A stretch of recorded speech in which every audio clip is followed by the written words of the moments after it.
Hello दोस्तों। फिर से एक बार स्वागत है आपका polity with Anuradha ma'am YouTube channel के ऊपर। काफ़ी लंबे टाइम के बाद हम मिल रहे हैं। एक्चुअल में जो क्या वो कोल्ड और कफ की वजह से थोड़ी सी तबीयत खराब हो गई थी, क्लास रेगुलरली हम ले नहीं पाए। जैसी आवाज़ है आपको एडजस्ट करना पड़ेगा। आज की क्लास बहुत इंपॉर्टेंट क्लास होने वाली है, क्योंकि इस क्लास के हर एक क्वेश्चन से, हर एक पॉइंट से आप लोग क्लास निकाल के लेके जाओगे। सबसे पहले तो आज हम करेंगे क्या, ये देख लीजिए। देखिए, अमेरिका के अंदर यानी कि बच्चों यूएसए के अंदर हमने एस्टेट का सिलेबस देखा है और उसमें आपके लिखा हुआ है आपकी पॉलिटिकल थ्योरी के अंदर कि हमको शासन प्रणाली पढ़नी है। शासन प्रणाली, और शासन प्रणालियां हैं टोटल 4। एक तो है अध्यक्षात्मक शासन प्रणाली और संसदात्मक शासन प्रणाली, ठीक है। और एक है हमारी एकात्मक शासन प्रणाली और संघात्मक शासन प्रणाली। तो इसको यूके और यूएसए के स्पेशल कंटेस्ट के अंदर दिया हुआ है।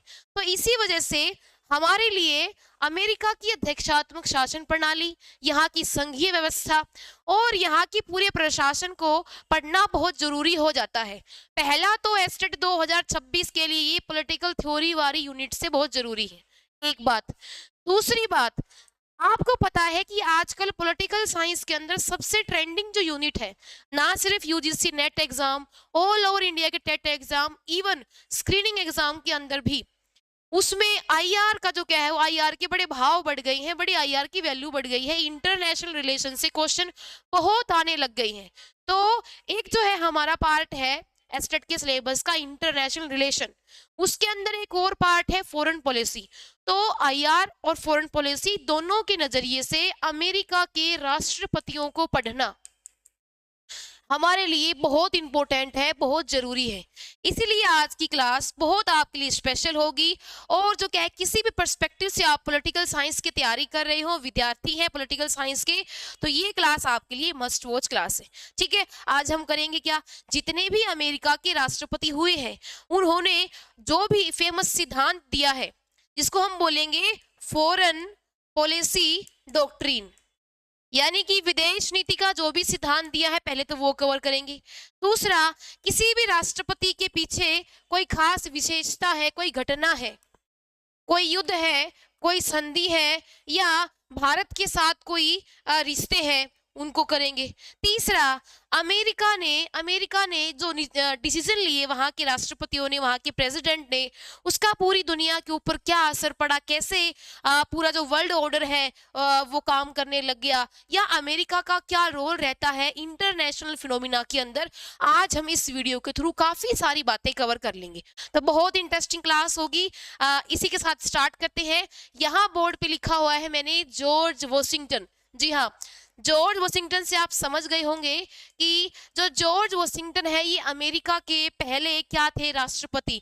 और आज हम क्या करेंगे, जो इंपॉर्टेंट है उनके ऊपर रुकेंगे, अलग से बात करेंगे, जो नहीं है उनको क्या है वो हम ऐसे ही स्किप करते जाएंगे, ठीक है जी। डेटा को फिजूल बढ़ाने का फायदा नहीं है, हमको वो चीजें पढ़नी है जिनसे पेपर में क्वेश्चन आए हैं, या जो कहीं का पीवाईक्यू है, या कहीं पूछा गया है, या वास्तव में वो ऐसी इंफॉर्मेशन है जो आपको इन तीनों यूनिट में कहीं भी मदद कर सकती है, ठीक है जी। Got it. तो सबसे पहले जॉर्ज वॉशिंगटन के बारे में हम पढ़ेंगे इत्मीनान से।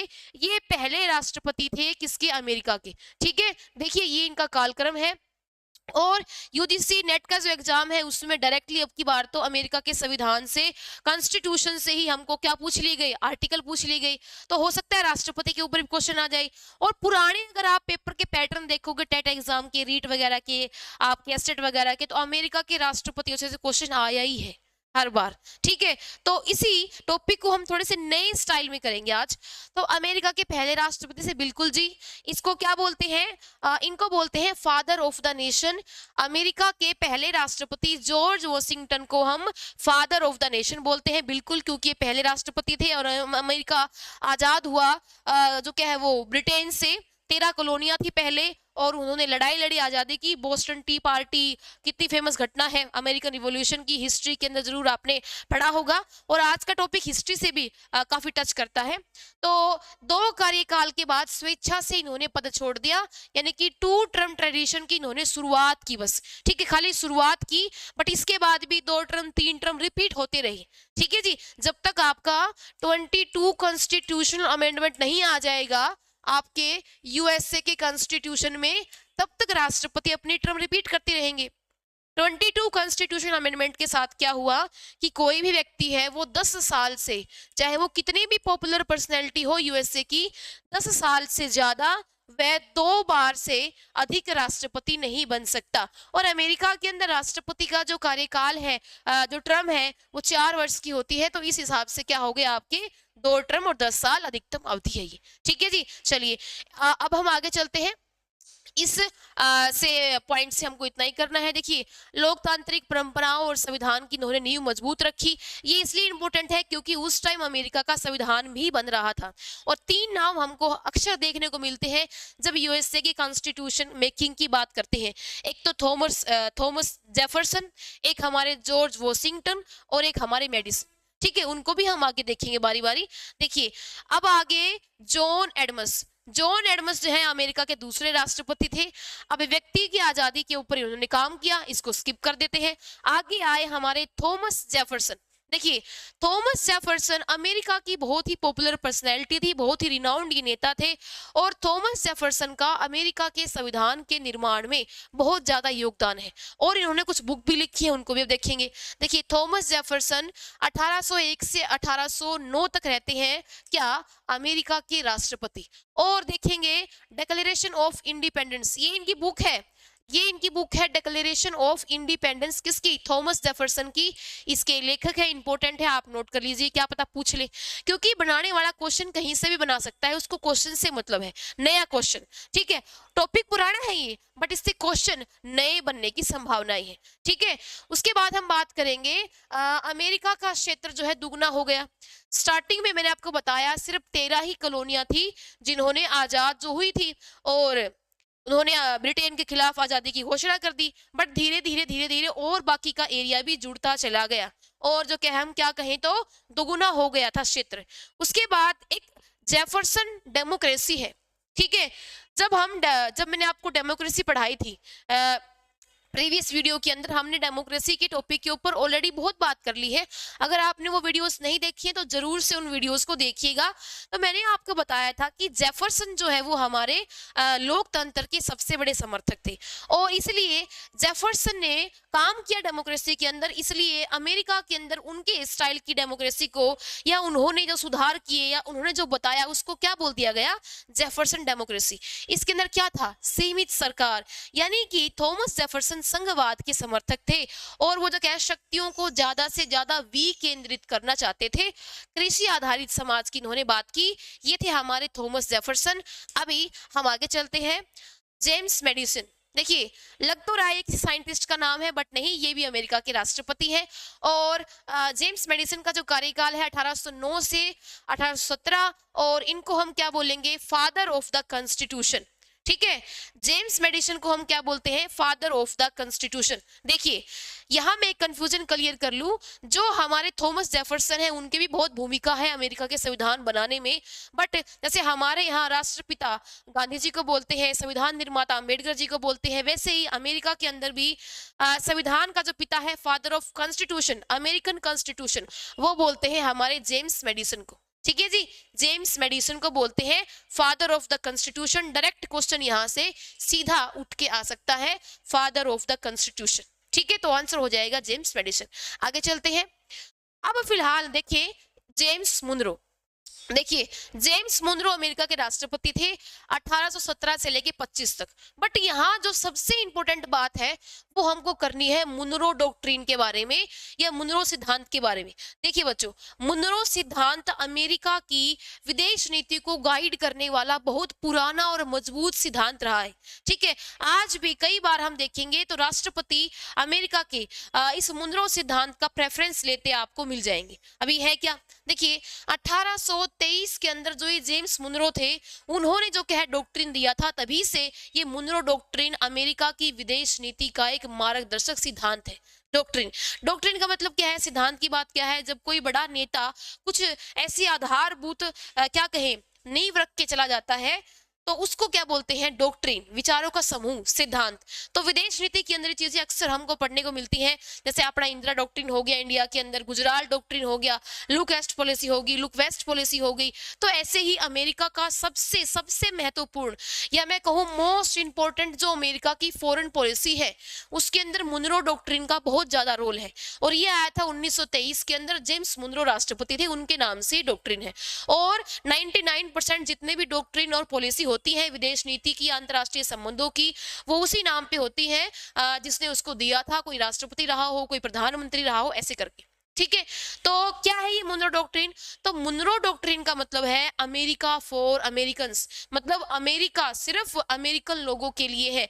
मुनरो डॉक्ट्रिन का मतलब ये था कि अब अमेरिका की तरफ कोई आंख उठा के नहीं देखेगा, दूसरी गुलामी हमको नहीं चाहिए। ठीक है, तो क्या हुआ, यूरोपीय शक्तियां, आप सभी जानते हो कि आपके जो अमेरिका के मूल निवासी थे वो तो आदिवासी थे, उनको रेड इंडियन बोलते हैं, आज भी वो रेड इंडियन वहां पे है। तो क्या हुआ, ये यूरोपीय आबादी ही गई। ठीक है, वो कोलंबस ने खोज की अमेरिका की, उसके बाद फिर वहां पे सारे आबादियां बन गई, फिर अमेरिका एक अलग देश ही हो गया। तो क्या है, तो आपका मुनरो डॉक्ट्रिन बात करता है कि अमेरिका के ऊपर किसी भी यूरोपीय शक्तियों का कोई भी जो क्या है वो प्रभाव या इफेक्ट बर्दाश्त नहीं किया जाएगा। यूरोपीय शक्तियों को पूर्ण रूप से अमेरिका से दूर रहने की जो क्या है इसके अंदर हिदायत दी गई आपके जेम्स मुनरो के द्वारा। तो यूरोपीय शक्तियों को अमेरिका महाद्वीप से दूर रखने की चेतावनी एक किस्म से मुनरो डॉक्ट्रिन के अंदर बात करता है ये, और ये विदेश नीति का ऐतिहासिक आधार है। अब आधार क्यों है, आधार इसलिए है, देखिए इसके बाद एक हमारे रूजवेल्ट भी आएंगे राष्ट्रपति, वो भी रूजवेल्ट कैलेवरी की बात करेंगे। फिर आपको मैं अगर प्रेजेंट कंटेस्ट से जोड़ के बताऊं तो हमारे जो ट्रंप है, अब इस टाइम अमेरिका के राष्ट्रपति हैं, इन्होंने वेनेजुएला के राष्ट्रपति को आधी रात को निकोलस मादुरो को उठा लिया। ठीक है, और जो क्या क्या कहा कि मुनरो डॉक्ट्रिन से प्रेरणा मैंने ली है। ठीक है, और उन्होंने कहा कि जो अमेरिका के ऊपर अगर कोई संकट है तो मुनरो डॉक्ट्रिन ये हमको गाइड करता है कि हम विरोधियों को अमेरिका से दूर रखें। तो इवन आज के टाइम पे भी ट्रंप मुनरो डॉक्ट्रिन का प्रेफरेंस अगर दे रहा है तो आप सोच सकते हो कितना इंपॉर्टेंट ये डॉक्ट्रिन है, मुनरो डॉक्ट्रिन। ठीक है जी, चलिए, तो ये बहुत इंपॉर्टेंट डॉक्ट्रिन है मुनरो डॉक्ट्रिन, अमेरिका की एक किस्म से सिक्योरिटी को पक्का करता है। राष्ट्रपति थे जेम्स मुनरो, और ये कंसेप्ट निकल के आया 1823 को, और आज तक भी ये इतना ही पॉपुलर है। ठीक है जी, तो ये था पहला हमारा डॉक्ट्रिन अमेरिका को लेके। फिर है Andrew Jackson. Andrew Jackson America के राष्ट्रपति थे, इनमें खास हमको कुछ नहीं पढ़ना, बट एक बात आप जरूर यहाँ पे समझ लीजिए, अगर पबेड आपने पढ़ी है, पॉलिटिकल साइंस के आप विद्यार्थी हैं, पढ़ी होगी मास्टर्स के अंदर, तो हम जब प्रशासन पढ़ते हैं तो हमको पता है कि प्रशासन के अंदर हमको अफसरों की जरूरत होती है। ठीक है, ब्यूरोक्रेसी की जरूरत होती है, उसके अलग अलग जो क्या है वो प्रकार है। कहीं पे योग्यता आधारित नौकरशाही है, कहीं पे हम कहें तो जाति आधारित है, वंश आधारित है। ठीक है, लेकिन अमेरिका के अंदर जो नौकरशाही का रूप हुआ करता था पहले, हालांकि ये पद्धति आज नहीं है, खत्म हो चुकी है, बट अमेरिका के अंदर ब्यूरोक्रेसी को यानी कि सरकारी अफसरों को भरने की या सरकारी सेवाओं के अंदर या एडमिनिस्ट्रेशन के अंदर एक पद्धति थी, उसको बोलते हैं स्पॉइल सिस्टम। स्पॉइल सिस्टम बहुत इंपॉर्टेंट है। स्पॉइल सिस्टम ये था क्या, था ये कि जिस पार्टी की सरकार होती थी उसी पार्टी के वर्करों को या कार्यकर्ताओं को या जो तरफदारी करते हैं, जो उस पार्टी के समान मत रखते हैं, उन्हीं को सरकारी पदों पे भर लेते थे। इसी को बोलते हैं स्पॉइल सिस्टम। ठीक है, तो स्पॉइल सिस्टम की एक किस्म से शुरुआत हालांकि ये बाद में अमेरिका के लिए कुप्रथा बन गई, बट उसकी शुरुआत किसने की? एंड्रयू जैक्सन ने। ठीक है, स्पॉइल सिस्टम, सरकारी पदों पर समर्थकों की, यानी कि भाई भतीजावाद, आ जाओ भाई, जानते हैं, जान पहचान वालों को भर लो या समर्थकों को भर लो। ठीक है, तो स्पॉइल सिस्टम की शुरुआत एंड्रयू जैक्सन ने की थी। ये पॉइंट आप लोग याद रखिएगा, ये इनका टर्म है। ठीक है जी, उसके बाद चलते हैं हम नेक्स्ट हमारे राष्ट्रपति के ऊपर, अब्राहम लिंकन। देखिए, अब्राहम लिंकन जो क्या है वो बहुत ही रिनाउंड पर्सनैलिटी है, इनको कौन नहीं जानता, शायद पूरी दुनिया जानती होगी। 5वीं क्लास के अंदर नैतिक शिक्षा की किताब में सबसे पहले मैंने अब्राहम लिंकन की वो बुक वाली स्टोरी को पढ़ा था। ठीक है, बाद में फिर वही बच्चा बड़ा होकर क्या बन गया? अमेरिका का राष्ट्रपति। तो जैसे गांधी को ऑल ओवर इंडिया जानती है, जैसे हमारे क्या कहे, नेल्सन मंडेला है जो दक्षिण अफ्रीका के राष्ट्रपति, उनको पूरी दुनिया जानती है, वैसे ही अब्राहम लिंकन को भी दुनिया जानती है। क्यों? क्योंकि अब्राहम लिंकन अमेरिका के राष्ट्रपति थे 1861 से 1865 तक। इसके अंदर हिस्टोरिकल कंटेस्ट भी जुड़ा है, वो भी हम पढ़ेंगे। देखिए, सबसे पहले तो civil war president Abraham Lincoln जब अमेरिका के राष्ट्रपति थे तो उस टाइम अमेरिका के अंदर छिड़ा हुआ है जी गृह युद्ध। और गृह युद्ध कहाँ पे? नॉर्थ वर्सेस साउथ के स्टेट में। कहाँ पे? नॉर्थ वर्सेस साउथ, यानी कि उत्तर और दक्षिणी राज्यों के बीच में भयंकर गृह युद्ध छिड़ गया है अमेरिका के अंदर। तो एक तो ये आपको घटना जरूर याद रखनी है, ये इवेंट जरूर याद रखना है। दूसरा हम बात करें इमेंसिपेशन प्रोक्लेमेशन, यानी कि दास प्रथा की समाप्ति। अब्राहम लिंकन अमेरिका के ऐसे राष्ट्रपति थे जिन्होंने अमेरिका से दास प्रथा को समाप्त कर दिया हमेशा हमेशा के लिए। और कब?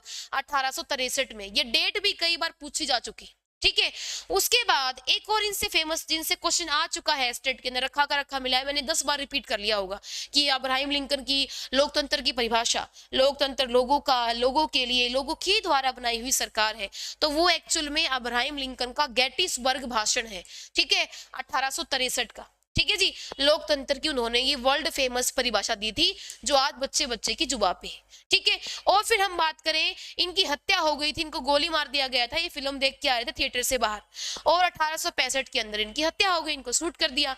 अब यहाँ पे हिस्टोरिकल कंटेस्ट क्या है मैडम, आप बता रहे थे, वो ये है बच्चों की अगर हम इंडियन हिस्ट्री के अंदर जाएं इस टाइम, तो यहाँ क्या हो रखा है, अमेरिका के अंदर गृह युद्ध छिड़ गया। इस वजह से भारत के अंदर अचानक से जो क्या है वो कपास कपास का जो निर्यात है भारत से, वो बहुत ज्यादा बढ़ गया अंग्रेजों के द्वारा, क्योंकि उनको कपड़ा बनाने के लिए, सूती कपड़ा बनाने के लिए कपास चाहिए, और अमेरिका से वो उत्पादन पूरा नहीं हो रहा है। तो हिस्ट्री के अंदर हम ये पढ़ते हैं कि इस टाइम पे जब अमेरिका में गृह युद्ध चल रहा था तो भारत के अंदर अंग्रेजों ने ज्यादा से ज्यादा किसानों को अग्रिम भुगतान दे दे के कपास उगवाने की पेशकश की। ठीक है, तो भारत के किसानों के लिए किस्म में सुनहरा मौका था ये अमेरिका का सिविल वॉर। ठीक है जी, हाँ, तो इतना हमने यहाँ से देख लिया है। आई होप आप चीजों को राइट डाउन भी कर रहे होंगे, धीरे धीरे पढ़ते चलिए, सारी चीजें आपकी क्रिस्टल क्लियर हो जाएंगी। ठीक है, हाँ जी, हमारे साथ जुड़ने का आपको यही फायदा होगा, सब्जेक्ट के अंदर धीरे धीरे बड़ी अच्छी अंडरस्टैंडिंग आपकी क्रिएट हो जाएगी। ठीक है, देखिए, थियोडोर रूजवेल्ट अमेरिका के राष्ट्रपति हैं। ठीक है जी, 1901 से 1909। जो मैंने आपको बताया था कि मुनरो डॉक्ट्रिन 1823 वाला, उससे प्रेरणा ली, तो एक हमारे थियोडोर रूजवेल्ट है, इन्होंने एक डॉक्ट्रिन दिया, क्या? रूजवेल्ट कोलिबरी 1904। ये क्या है? ये सिद्धांत भी मुनरो सिद्धांत से ही प्रेरित है, और ये कहता है कि अमेरिका को जो क्या है बाहरी शक्तियों के किसी भी प्रकार के हस्तक्षेप से मुक्त रखा जाए। ठीक है, देखिए, बिग स्ट्रिक्ट पॉलिसी, शक्तिशाली विदेश नीति, ठीक है, बड़ी कंपनियों पर नियंत्रण, ठीक है, पनामा निर्माण में भूमिका। देखिए, पनामा एक नहर है, हम जानते हैं, ज्योग्राफी के अंदर पढ़ते हैं, उसके निर्माण में इनकी बहुत बड़ी भूमिका थी। बिल्कुल, बड़ी कंपनियों के ऊपर इन्होंने नियंत्रण कर लिया। शक्तिशाली विदेश नीति, इसके ऊपर बात करेंगे। देखिए, एक आपने वो पढ़ी है ना, carrot stick and carrot policy, कि आप क्या करो, सामने वाले से मीठा बोलो मगर पीछे क्या रखो, डंडा तैयार रखो। ठीक है, समझ गए? हाँ, तो वही बात है। तो big stick policy Theodore Roosevelt ने अपनाई थी। और अगर हम बात करें तो थियोडोर रूजवेल्ट क्या कहते हैं, जो लेटिन अमेरिकी देश है, लेटिन अमेरिकी जो देश है, उनकी जो क्या है वो सुरक्षा का जिम्मा भी किसका है? अमेरिका का। ठीक है, तो ये था हमारा रूजवेल्ट कैलिबरी। और अब चलते हैं आगे। वुडरो विल्सन, कौन नहीं जानता वुडरो विल्सन को, ठीक है। एक तो आपने बहुत बार पढ़ा होगा कि वुडरो विल्सन को क्या बोलते हैं, फादर ऑफ पब्लिक एडमिनिस्ट्रेशन, लोक प्रशासन का पिता, पहली बार राजनीति को प्रशासन से अलग किया, और पहली बुक भी इन्होंने लिखी, और अमेरिका के अंदर बहुत काम किया इन्होंने। और इन्होंने क्या किया, वो जो लीग ऑफ नेशन थी उसका भी गठन किया। हालांकि फिर जो क्या है, वो सीनेट ने क्या नहीं दी, क्या कहे, सीनेट ने मान्यता नहीं दी, और खुद अमेरिका ही उस लीग ऑफ नेशन का राष्ट्र संघ का हिस्सा नहीं बना, जिस अमेरिका के राष्ट्रपति वुडरो विल्सन ने उस सिद्धांत को या फिर उस संस्था को बनवाया था एक किस्म से। क्योंकि अगर अमेरिका के अंदर सीनेट या कांग्रेस 2/3 बहुमत से अगर किसी भी संधि को मान्यता नहीं देंगी, तो राष्ट्रपति कहीं जाके चाहे हाथ मिलाए, कोई फायदा नहीं है, ठीक है जी। तो और वुडरो विल्सन को हम ये जानते हैं क्योंकि इन्होंने क्या किया था, कुछ 14 पॉइंट लेके आए थे ये, और साथ साथ ये एक सिद्धांत लेके आए थे कि जो दुनिया के देश हैं उनको आत्मरक्षा का अधिकार है, ठीक है। जो उनकी अंतरात्मा बोल रही है आजाद होने को, वो उनका अधिकार है। तो एक किस्म से वर्ल्ड हिस्ट्री के अंदर ये वो टाइम था जब धीरे धीरे धीरे धीरे उपनिवेशवाद का अंत हो रहा है और नए देश आजाद होने की कोशिश कर रही है, ठीक है जी। देखिए, तो सबसे खास बात तो वर्ल्ड वार के प्रेसिडेंट है, बिल्कुल। प्रथम विश्व युद्ध जो कि 1914 से 1918 तक था, उसके अंदर अमेरिका के ये राष्ट्रपति रहे हैं वुडरो विल्सन, बिल्कुल। इसके बाद देखेंगे और हम पॉइंट, देखिए 14 पॉइंट, शांति के जो क्या है वो 14 ये पॉइंट लेके आए, ठीक है जी। 14 पॉइंट, ये तो बहुत एक किस्म से मैं कहूँ रिपीटेड ये पॉइंट है। उसके बाद लीग ऑफ नेशन की स्थापना, बिल्कुल। देखिए, राष्ट्र संघ की स्थापना हुई थी, और उस राष्ट्र संघ की स्थापना में सबसे ज्यादा योगदान वुडरो विल्सन का ही था। ये मैंने आपको बता दिया कि बाद में अमेरिका ही इसका अध्यक्ष सदस्य नहीं बन पाया था, ठीक है। तो उसके बाद हम बात करेंगे फ्रैंकलिन डी रूजवेल्ट, ठीक है। देखिए, जहां पे फर्स्ट वर्ल्ड वार का नेतृत्व किया वुडरो विल्सन ने, इन दो नामों को आप हमेशा याद करिए, इंटरनेशनल रिलेशन पढ़ते हुए बहुत काम आएंगे। प्रथम विश्व युद्ध जब हो रहा है तो अमेरिका का लीड कौन है, अमेरिका को कौन लीड कर रहा है, वुडरो विल्सन, इनकी बहुत भूमिका है। दोनों ही बहुत खास पर्सनैलिटी है यूएसए की। और जब हम बात कर रहे हैं सेकेंड वर्ल्ड वार की, तब कौन है, फ्रैंकलिन डी रूजवेल्ट, ये अमेरिका के राष्ट्रपति हैं सेकेंड वर्ल्ड वार के टाइम। और इवन मैं आपको बताऊं, वहां लीग ऑफ नेशन को बनवाने में महत्वपूर्ण भूमिका है वुडरो विल्सन की, यहाँ वुडरो विल्सन की यूएनओ को बनवाने में बहुत बड़ी भूमिका है, ठीक है। यूएनओ मतलब जो आज का दुनिया का सबसे बड़ा संगठन है, संयुक्त राष्ट्र संघ, यूनाइटेड नेशन ऑर्गेनाइजेशन, उसके निर्माण में इनकी बड़ी भूमिका है, ठीक है। और एक मैं आपको एक और बोनस पॉइंट बता दूं, ये फ्रैंकलिन डी रूजवेल्ट की मिसेस थी। वो जब मानवाधिकार आयोग का जो गठन हुआ था 1900 या आपकी ये क्या बोले 1948 के अंदर 10 दिसंबर को जो घोषणा हुई थी यूडीएचआर की, यानी कि ये मानवाधिकारों की अंतरराष्ट्रीय सार्वभौमिक घोषणा, तो उनकी मिसेस थी, उस आयोग की अध्यक्ष थी, ठीक है। चलिए, तो फ्रैंकलिन डी रूजवेल्ट अमेरिका के राष्ट्रपति रहे हैं 33 से 45, सबसे लंबे समय तक राष्ट्रपति रहे, बिल्कुल। देखिए, खास पॉइंट इनसे आप नोट कर लीजिए, ये अमेरिका के एकमात्र ऐसे राष्ट्रपति हैं जो लगभग 4 टर्म, ठीक है, 4 टर्म अमेरिका के राष्ट्रपति रहे, समझ गए, हाँ। और फिर इसी के बाद खुद तो चले गए अपना जो है छिक्के राज करके, नेतागिरी करके। उसके बाद क्या हुआ, खुद के जाने के बाद क्या बनवा दिया, अमेरिका के संविधान में ही संशोधन करवा दिया कि अब से 2 टर्म से ज्यादा कोई भी व्यक्ति राष्ट्रपति नहीं रहेगा, ठीक है। तो अमेरिका के ऐसे इकलौते राष्ट्रपति जो 4 टर्म लगभग राष्ट्रपति रहे, ठीक है जी, वो Franklin D Roosevelt. Second world war के अंदर किसने अमेरिका को लीड किया, वो था आपका फ्रैंकलिन डी रूजवेल्ट।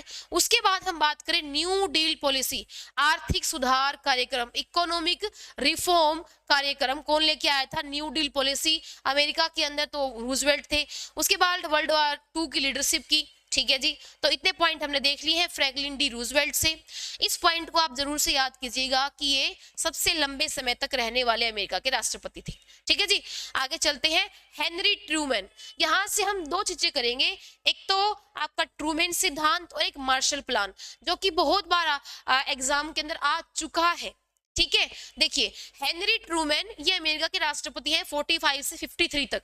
इनका डॉक्ट्रिन है ट्रूमैन डॉक्ट्रिन। अब ये है क्या, देखिए, ट्रूमैन डॉक्ट्रिन ये वो टाइम है, अगर मैं आपको बताऊं तो सेकेंड वर्ल्ड वार खत्म हो चुका है, और अमेरिका ने जापान के ऊपर हिरोशिमा और नागासाकी पे आपके एटम बम गिरा दिए हैं और सेकेंड वर्ल्ड वॉर खत्म हो गया। इसके बाद क्या हुआ, एक नया वॉर शुरू हो गया जिसका नाम है कोल्ड वॉर।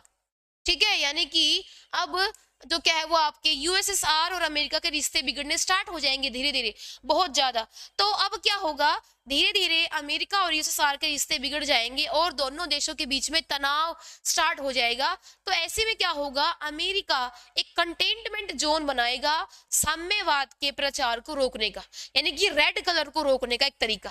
ठीक है, तो यहाँ पे अमेरिका क्या करेगा, जो यूरोप के देश हैं उनके लिए आर्थिक विकास के कार्यक्रम लेके आएगा, ताकि क्या हो, इन देशों के अंदर गरीबी की वजह से या भूखमरी की वजह से या तंगी की वजह से ये देश साम्यवादी अर्थव्यवस्था की तरफ या साम्यवादी शासन प्रणाली की तरफ ना चले जाए।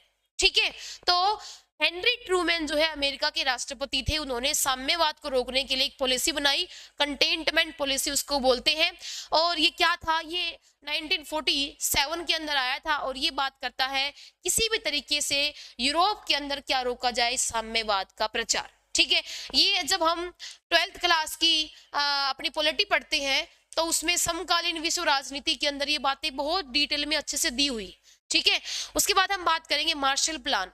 अब एक तो है हमारा ट्रूमैन सिद्धांत जो हमने पढ़ लिया, ये पहले आया, फिर उसके 2-3 महीने बाद एक आपके मार्शल प्लान आता है। ठीक है, ये मार्शल प्लान क्या है, मार्शल क्या था, मार्शल विदेश मंत्री था उस टाइम, सेक्रेटरी ऑफ स्टेट।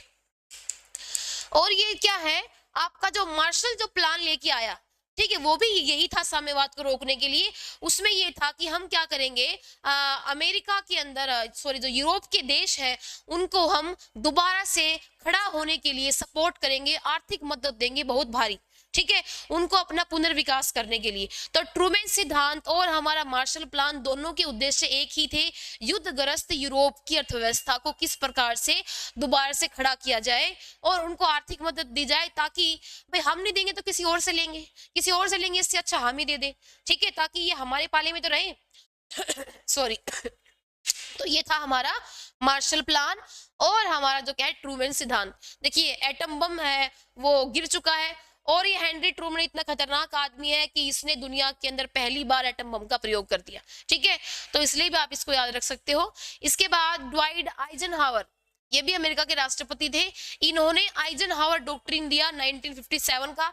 ये भी बहुत इंपॉर्टेंट डॉक्ट्रिन है। इसके अंदर था क्या, मध्य पूर्व में साम्यवाद को रोकने की नीति। देखिए मिडल ईस्ट के अंदर किसी भी तरीके से जो हमारा कम्युनिज्म है, साम्यवाद है, वो विचारधारा आगे ना बढ़ जाए, इसलिए उसको रोकने के लिए आइजनहावर एक डॉक्ट्रिन लेके आए, उसको हम क्या बोलेंगे, आइजनहावर डॉक्ट्रिन 1957 का। ठीक है, हाँ जी, इतना आप इससे याद कर सकते हैं। इसके बाद John F Kennedy, John F Kennedy को हम याद रख सकते हैं कि शीत युद्ध के टाइम पे हम एक बहुत बड़ी इंटरनेशनल इवेंट पढ़ते हैं कि युद्ध हो ही गया था, तो वो क्या था 1962 के अंदर क्यूबा मिसाइल संकट।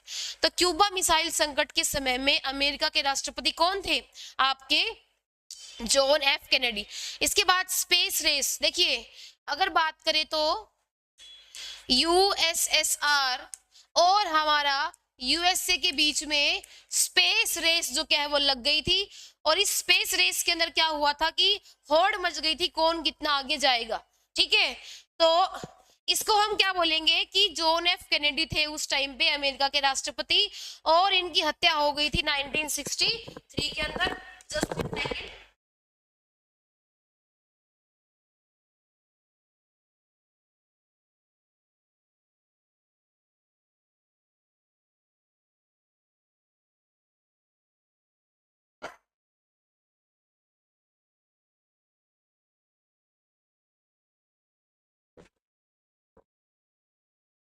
ठीक है जी, उसके बाद आगे चलते हैं उसके बाद अपन आगे चलते हैं रिचर्ड निक्सन। ठीक है, रिचर्ड निक्सन के बारे में अगर हम पढ़ें तो ये क्या थे, एक आपका बहुत बड़ा कांड हुआ था अमेरिका के अंदर, वाटर गेट स्कैंडल, उसके अंदर इस्तीफा देने वाले ये पहले राष्ट्रपति थे। आज के लिए इतना ही, आगे हम बाकी की वीडियो के अंदर इसको इस टॉपिक को कैरी ऑन करेंगे। तब तक के लिए टेक केयर, बाय बाय।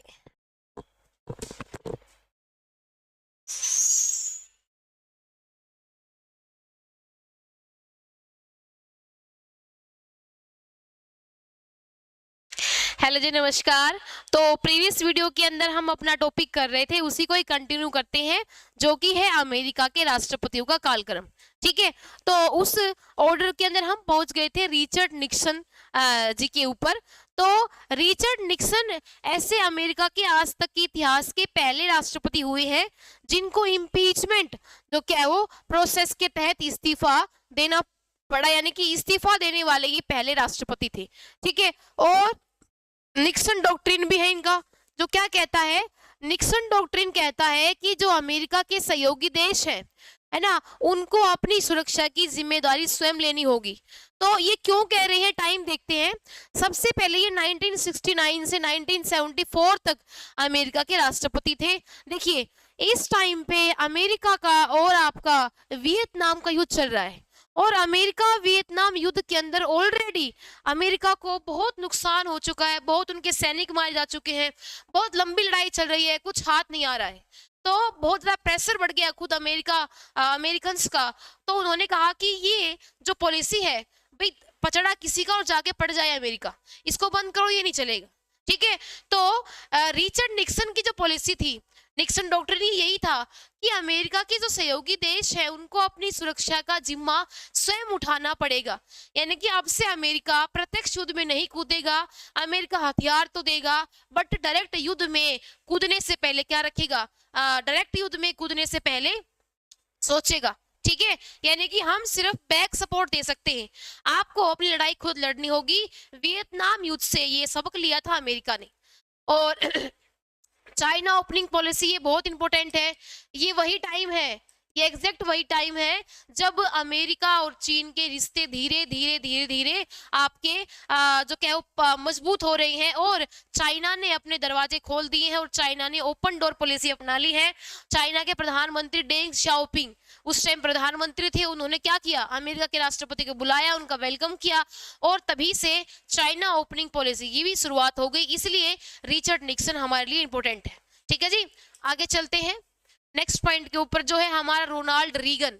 देखिए, रोनाल्ड रीगन भी बहुत इंपॉर्टेंट जो क्या है वो अमेरिका के राष्ट्रपति है। इनसे दो तीन बातें हमको देखनी है। पहली बात क्या, इनका टाइम 1981 से 1989, ये वो टाइम था पूरी दुनिया के लिए ही जब धीरे धीरे शीत युद्ध कमजोर हो रहा था और शीत युद्ध अपने खात्मे की तरफ था। तो ऐसे में रोनाल्ड रीगन की जो भूमिका है वो और भी ज्यादा वैश्विक हो जाती है, मजबूत हो जाती है। तो रोनाल्ड रीगन डॉक्ट्रिन लेके आए, रीगन डॉक्ट्रिन। ठीक है, इसके अंदर क्या था, देखिए बेसिकली दो नेता हमको याद रखने। ठीक है, एक तो हमारा यूएस के ये राष्ट्रपति रोनाल्ड रीगन, और एक हमारी यूके की प्रधानमंत्री मार्गरेट थ्रेचर। यूके की प्रधानमंत्री मार्गरेट थ्रेचर और यूएसए के राष्ट्रपति रोनाल्ड रीगन, ये दोनों नेता ऐसी नीतियां लेके आए, ठीक है, जिनसे क्या है, नव उदारवाद, यानी कि एक किस्म से अगर हम कहें तो आपका इच्छा स्वतंत्रतावाद या नव उदारवाद या उसी क्लासिकल लिबरलिज्म की सारी जो क्या है वो नीतियां पॉलिसियां दोबारा से उन्होंने लागू कर दी। जैसे हमारी क्या कहें तो सरकारी हस्तक्षेप को बिल्कुल हटा देना, ओपन मार्केट पॉलिसी। ठीक है, तो क्या कहें, इन दोनों नेताओं ने क्या किया, मुक्त व्यापार अर्थव्यवस्था को बहुत ज्यादा छूट दी, ढील दी, और बाजार के ऊपर जितने भी हस्तक्षेप थे पहले, ठीक है, जो कल्याणकारी अर्थव्यवस्था के टाइम पे अमेरिका ने लगाए थे, उनको हटा दिया, मुक्त कर दिया।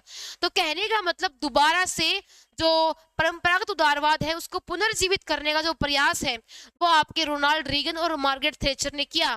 ठीक है, इसलिए इनकी पॉलिसी को क्या बोलते हैं, रीगेनियंस। ठीक है, यानी कि रीगन के द्वारा दी हुई पॉलिसी, मुक्त बाजार अर्थव्यवस्था। तो शीत युद्ध के अंत में इन्होंने महत्वपूर्ण भूमिका निभाई, ये हम जानते हैं। साथ में इनको हम नव उदारवाद के जनक के रूप में भी जानते हैं। ठीक है जी, तो इस क्वेश्चन से, इस पॉइंट से हमने इतना देख लिया है। आगे चलेंगे हमारे बिल क्विंटन के बारे में। बिल क्विंटन जो है इसको आप स्किप कर दीजिए, इंपॉर्टेंट पॉइंट इसमें कम है। जॉर्ज डब्ल्यू बुश, देखिए बहुत इंपॉर्टेंट, यहाँ से हमको 3-4 पॉइंट सीखने को मिलेंगे। एक तो हम बता दें कि 2001 के अंदर अमेरिका के अंदर 9/11 का ऐतिहासिक आतंकवादी हमला हुआ, जिसमें अल कायदा ने क्या किया, अमेरिका के वर्ल्ड ट्रेड सेंटर और पेंटागन के ऊपर क्या कर दिया, आक्रमण कर दिया, आतंकवादी हमला हो गया। तो उस आतंकवादी हमले के बाद अमेरिका ने पूरी दुनिया के अंदर आतंकवाद को खत्म करने के लिए वॉर अगेंस्ट टेरर की पॉलिसी अपनाई, ठीक है। तो और उस टाइम प्रधानमंत्री कौन थे? जॉर्ज डब्ल्यू बुश, ठीक है। तो बुश डॉक्ट्रिन क्या है? जहां हमको अमेरिका के विरोधी मिलेंगे उनको उनके घर में घुस के मारेंगे, समझ गए?